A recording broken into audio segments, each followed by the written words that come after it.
Bismillahirrahmanirrahim. Assalamualaikum warahmatullahi wabarakatuh. Pada kesempatan pagi yang mulia ini, sedikit kita akan membahas tentang analisis pada laporan keuangan bank syariah.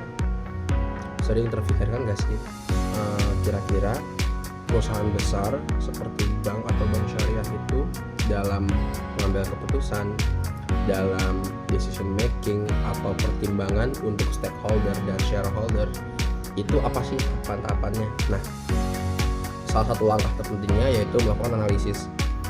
Kenapa? Karena pertama, analisis itu adalah sektor bank syariah atau pembangunan syariah. Outputnya adalah menyediakan informasi yang menyangkut tentang posisi keuangan. Apakah posisi keuangannya untung dengan profit yang didapat, atau memang sedang square, atau memang sedang mengalami kerugian, serta bisa menjadi tolak ukur kinerja dari perusahaan tersebut, seperti itu. Dan dari rasio kinerja tersebut itu berhubungan langsung kepada aktivitas operasi di usaha tersebut, dan juga pada endingnya adalah merubah strategi atau kebijakan dalam pengambilan keputusan dalam perusahaan tersebut. Itu pun berlaku di bank syariah. Dan selanjutnya saya akan menjelaskan beberapa manfaat laporan keuangan bagi beberapa pihak. Yang pertama, saya akan bahas dari segi stakeholder atau pengambilan keputusan. Yang pertama, kita harus tahu dulu nih overview atau ruang lingkup dari stakeholder ini. Yang pertama, kita bisa lihat yang memegang aset atau memegang modal atau capital. Pertama, ada pemilik dana. Yang kedua, karena ini di bank syariah, kita mempunyai diferensiasi dari perusahaan konvensional atau bank konvensional. Kita ada ZISWAP atau bisa kita kerucutkan menjadi pertama ada pembayar zakat, yang kedua infak dan sedekah, yang ketiga pemegang saham, yang keempat otoritas pengawasan. Otoritas pengawasan ini kita bisa lihat ya bahwasanya bank syariah ini memiliki pengawasan ekstra dalam penjaminan kepatuhan syariah atau syariah compliance. Ada DSN, Dewan Syariah Nasional, yang mana di situ memastikan segala kegiatan operasional bank syariah sesuai berjalan dengan fatwanya, seperti itu. Dan kita persempit dalam ruang lingkup bisnisnya ada DPS, Dewan Pengawas Syariah. Dan selanjutnya untuk lalu lintas otoritas pembayaran itu kita masih ada yang namanya OJK atau Otoritas Jasa Keuangan. Terus selanjutnya ada Bank Indonesia selaku bank sentral, kita tidak bisa lepas dari Bank Indonesia. Selanjutnya ada pihak-pihak yang memanfaatkan dan menerima penyaluran dana. Selanjutnya ada government atau pemerintah. Terus selanjutnya ada yang mengcover daripada funding atau simpanan kita, yaitu lembaga penjaminan simpanan atau LPS. Dan yang terakhir yang merasakan dampaknya nasabah, konsumen sekaligus masyarakat.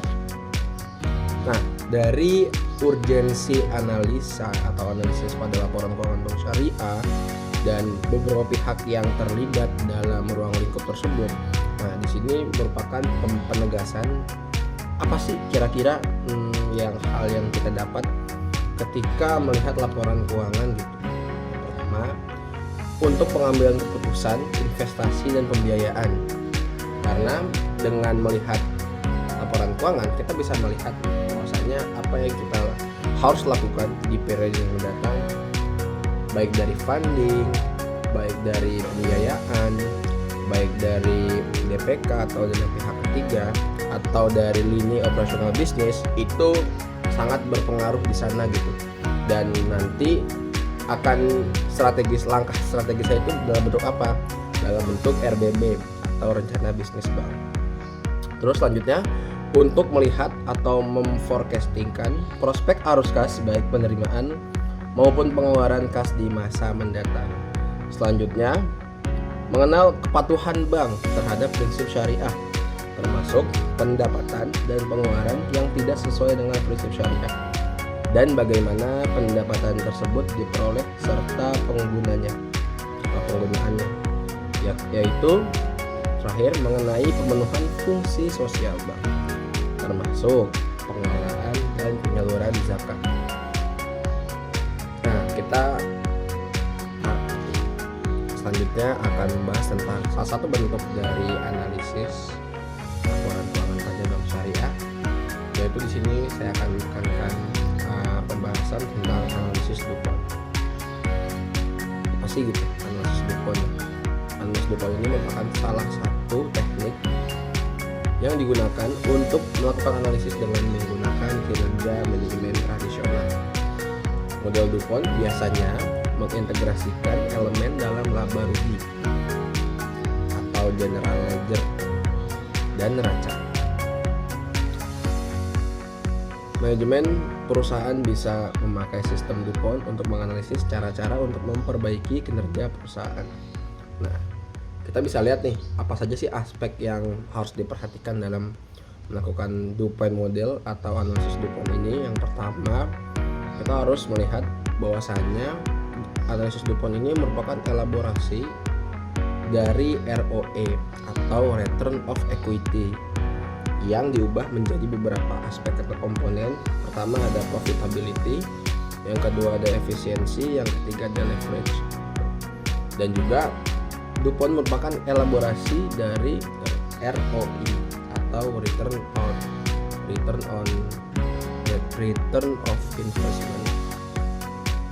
Dan juga analisis DuPont juga merupakan elaborasi dari ROI atau Return of Investment yang diubah menjadi komponen profitability dan efisiensi. Nah, dari dua aspek di atas, sehingga elaborasi tersebut itu memastikan perusahaan dapat mencapai suatu target jika return of equity memiliki tiga komponen tersebut. Nah, untuk bisa mencapai tingkat pengembalian yang bagus dan yang tinggi bagi pemegang saham, maka perusahaan harus melakukan kegiatan yang pertama, efisien.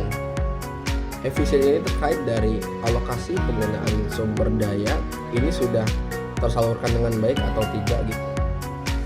Atau bisa disingkat, pemanfaatan aktiva dan investasi yang dimiliki atau investasi. Yang kedua, kita berbicara profitable. Kita berbicara profit atau revenue atau keuntungan. Bahwasanya operasional yang terjadi itu menguntungkan tidak bagi operasional kita. Nah, yang terakhir ada hal yang penting yaitu leverage, itu mampu melakukan kebijakan pendanaan yang tepat. Nah, mungkin itu merupakan hal yang kita bisa dapatkan. Nah, hal tersebut merupakan hal yang harus kita perhatikan ketika ingin menggunakan analisis DuPont, yaitu yang terakhir efisien, profitable, dan leverage. Mungkin itu saja pembahasan singkat pada pagi hari ini. Mohon maaf bila ada kesalahan penyampaian dari saya pribadi, karena mungkin saya pun hanyalah manusia biasa gitu. Mungkin saya minta kritik dan sarannya dari kolom komentar. Mungkin itu saja yang bisa saya sampaikan hari ini. Billahi fisabilillah, wassalamualaikum khairat. Assalamualaikum warahmatullahi wabarakatuh. Baik, singkat cerita atau akhir kalam, ada tiga hal yang harus diperhatikan dari teknik analisa laporan keuangan bank syariah menggunakan teknik DuPont. Yang pertama, kita bisa lihat tentang efisien, yang kedua ada profitable, yang ketiga ada leverage. Nah, mungkin itu saja yang bisa saya sampaikan pada kesempatan singkat kali ini. Mohon maaf bila ada kesalahan kata atau penyampaian materi pada pagi kali ini. Mohon kritik dan sarannya di kolom komentar. Billahi fisabilillah, wassalamualaikum warahmatullahi wabarakatuh.